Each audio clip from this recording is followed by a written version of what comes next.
Hey guys, I'm so sorry for the sudden change in camera video quality.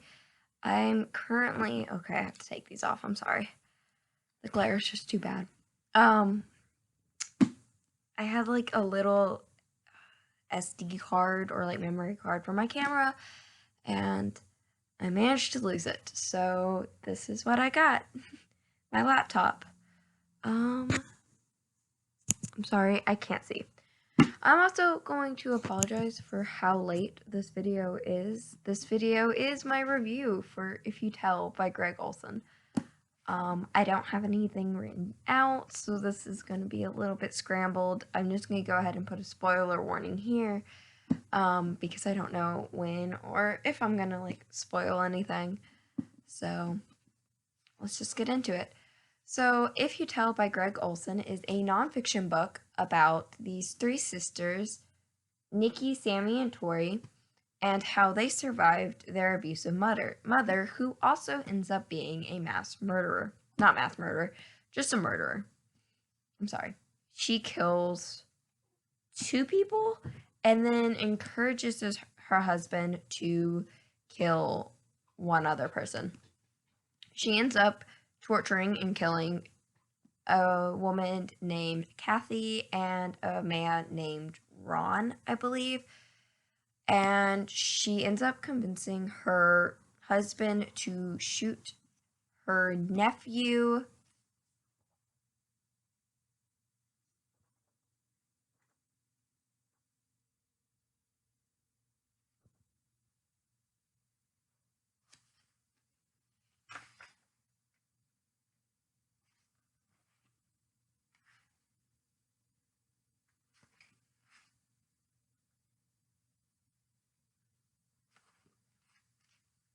What is her nephew's name?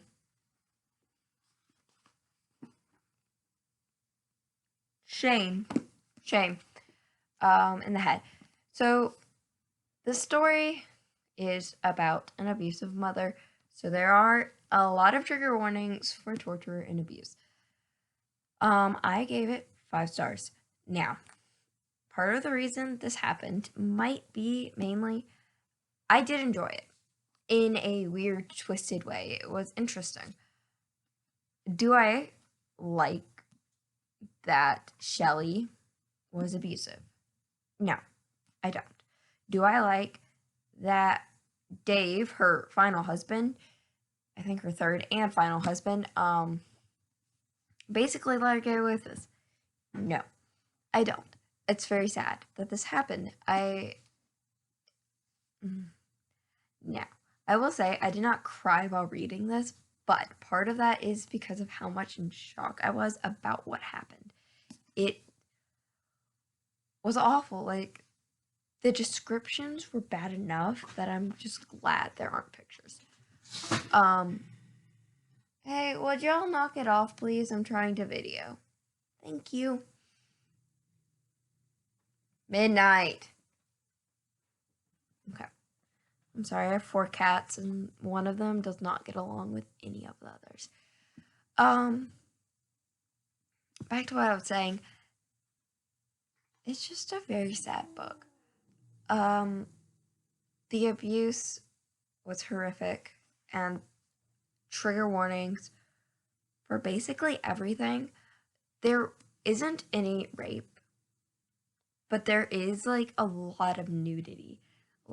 One of Shelley's favorite torture devices, or not really tortures, punishments basically, is they have to do something in the nude. It's an embarrassment technique. There's something called wallowing, where they are naked and they're in the pig, where the pigs sleep, and they're just muddy and being sprayed with water in the middle of the night. She takes privileges away, they have to ask her permission to pee and poop. I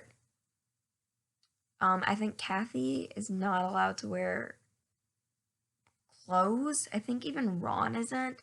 And then she gets on to Ron for exposing her kids. It's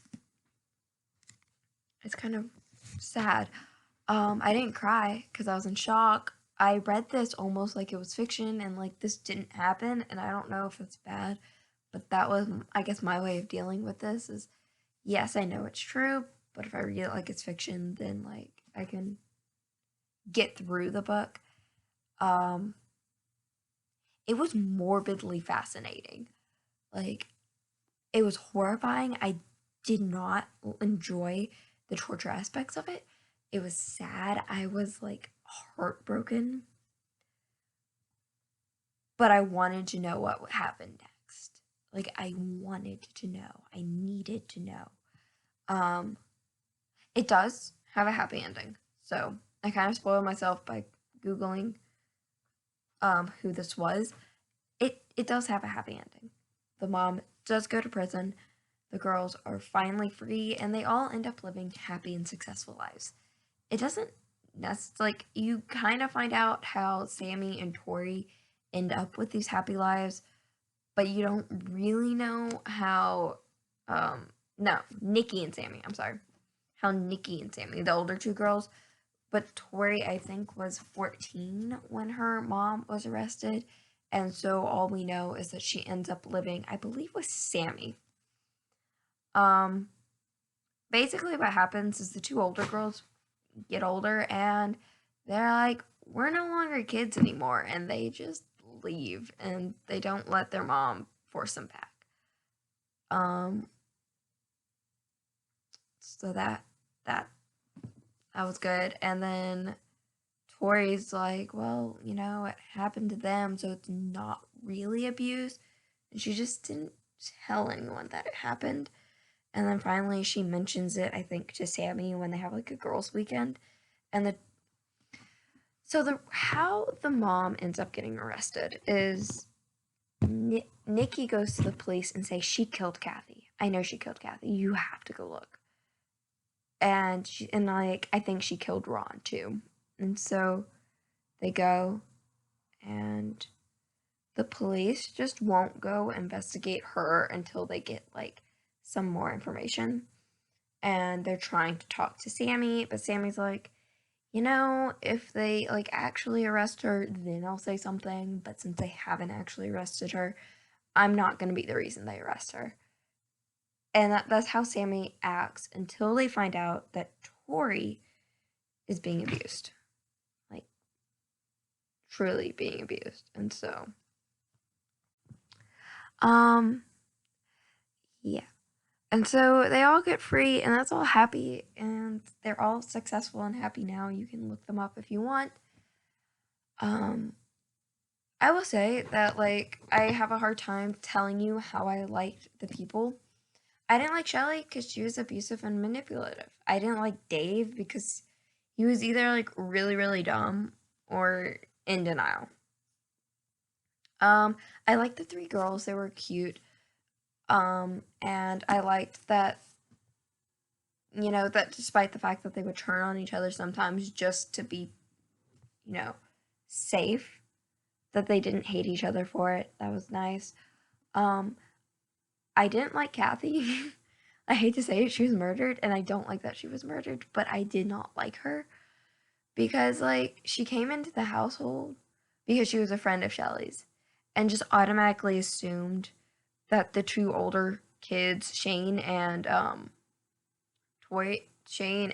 Nikki, were horrible, and so like she was okay with all this abuse because she went into the family believing that they were horrible kids. And the fact that she was okay with it in the beginning, like, I'm not even talking about her abuse, but the treatment of the kids, that was awful. This also kind of talks about favoritism. So there was always like a favoritism to the youngest child or the new kid. So like Nikki was the favorite when she was first, but then she wasn't first anymore. So like she's no longer the favorite. Shane was the favorite when he first got there, but then he wasn't. Sammy was the favorite for a while because she was the youngest, but then we got Tori. And so while there was some abuse happening to Sammy, there wasn't a lot even then, but she was no longer the favorite. And Tori kind of seemed to remain the favorite, but then everyone else left, so the abuse needed an outlet and it became Tori. So it does talk about favoritism and how the girls, despite the blatant favoritism, did not like let it ruin them, and I enjoyed that.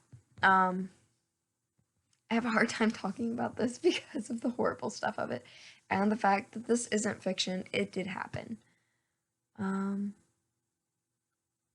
think that's all I have to say about it. I know I spoiled a lot,